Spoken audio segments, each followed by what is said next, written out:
Hello, it's time for another episode of Discipleship Today. My name is Bob Benson. I pastor Christ Lutheran Church.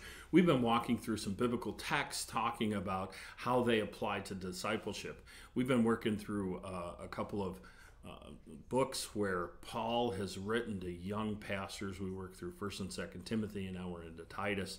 And the whole idea of Paul was to encourage these guys to do what he thought that the first century church should be.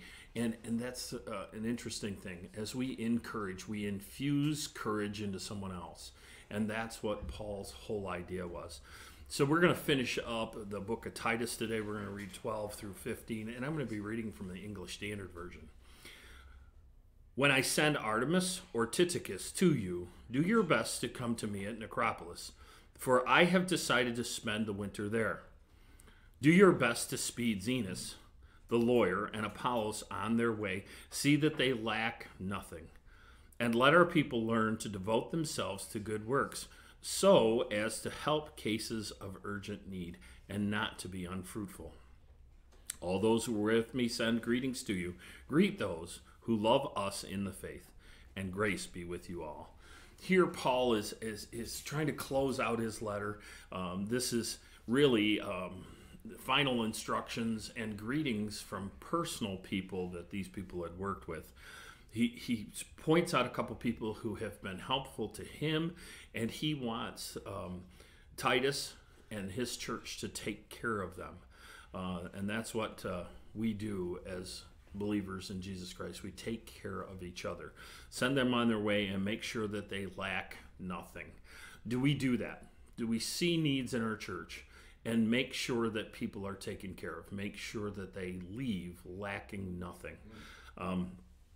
We need to learn to devote ourselves to good works. Those good things that we can do for each other.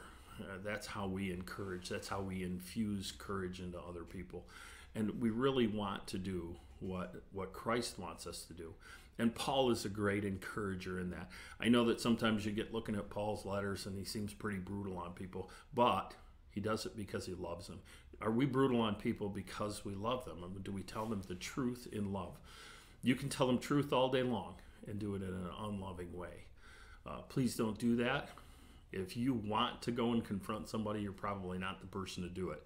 If that's the thing that you dread, it's probably God telling you that that's what you need to do because you love somebody. And those are hard places to be. But we do prove our love for people when we tell them those hard things. So for discipleship today, I'd like to encourage you to keep being in the Word, looking at it, seeing how it applies to discipleship. We need to be discipled and be being discipled as we walk this life out. So for discipleship today, my name is Pastor Bob Benson. Thank you.